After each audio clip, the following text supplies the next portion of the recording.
Hello, everyone. It's Katherine here, Coach Kat, Miss T and TBS. I wanted to stop by and spend some time with you today to talk about your writing process. I'm going to talk with you about your writing process by sharing with you my writing process. And one of the things that I've run into, make sure I said that clear. One of the things that I've run into is not having an idea, like what would be something good to write about?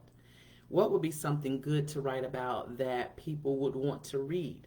What would be something good to write about that I would want to reread? Because during writing, you have to read a sentence over and over and over and edit, and you can still manage to miss things, but what idea are you willing to explore enough to make something worth reading?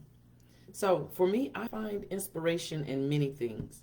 The book that I just wrote, Moments the Weekend, I was able to pull that book together from a writing prompt for a job, online writing job that I was interested in. But when I read the prompt, my first thing was, I can do this. This seems fun. I can do a couple of pages. And, about 20 pages later, I was like, instead of turning that in, why don't I see where this can go?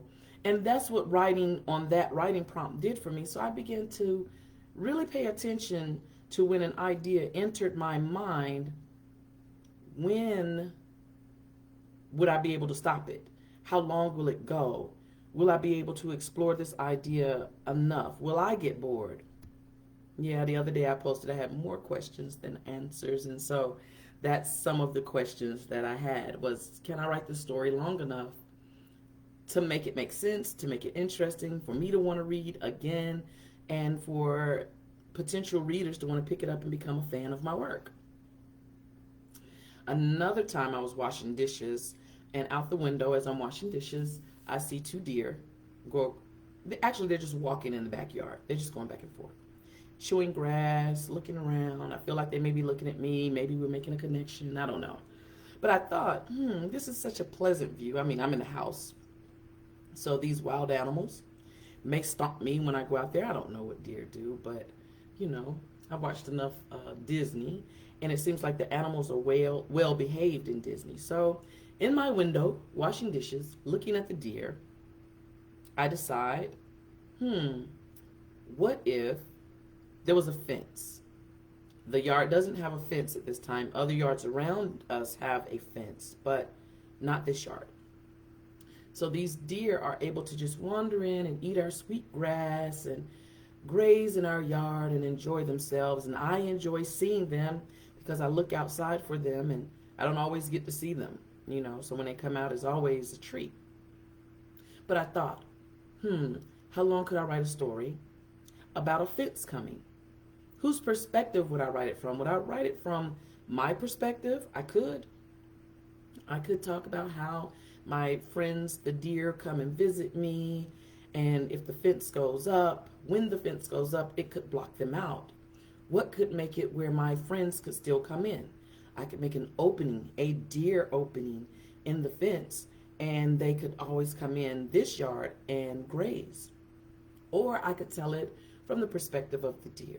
Maybe the deer learn that we have a fence coming and that it's going to block them away from the sweet grass. Now I'm thinking a timeline for a fence, maybe an estimate. Of course it's fiction, but fictional, a realistic fictional novel. So the deer maybe has 6 months from the time that the homeowners get a quote and have different people come out in the yard, and the deer are watching from the trees in the woods, and they're saying, I wonder what those people are doing, or the yard is very busy. So it would be two different perspectives. But just from that view of me washing dishes, looking out the window, two deer chewing grass in a fenceless yard, it gave me a writing prompt. Another writing prompt could be the way people behave. I enjoy, I find it interesting when I see people interact.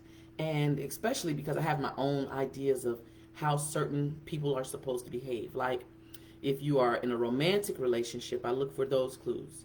If you're in a platonic relationship, I look for those clues.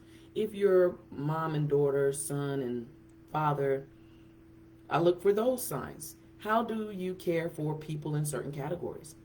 And then it expands because sometimes we humans say things that seem unreal, but it makes a good writing prompt.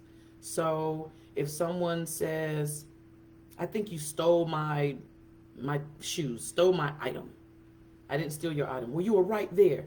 In their mind, in their perspective, they have decided you are the culprit.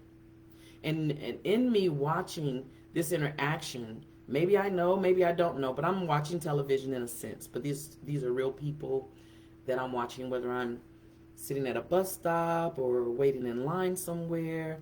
And sometimes even when I can't hear the people, I make up what I think they're saying based on what they're doing. But ideas are everywhere is my point.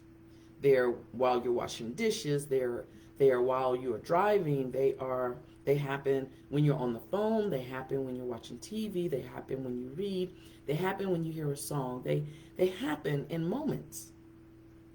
So you want to keep a writing apparatus. You want to have a device, pen and paper, sticky notes. Find a method for jotting down your ideas. Now you may say, well, Katherine, I don't have time to make a whole story. I just have the two deer in the grass in my backyard with no fence. That's all I have. And that's fine. You can even take glasses, a water bottle, and a cell phone. Make a story about that. Now, if you're thinking everything you write needs to be a bestseller, it needs to go to New York Times, it needs to go to the Washington Post, that you need to be interviewed by Oprah, okay, well then this idea exercise may not work for you. However, when you are seeking ideas, you're not necessarily seeking the story, you're just wanting to write because finding ideas is an exercise. And trying to bring that idea on an adventure, that's another part. So this video is only about coming up with ideas.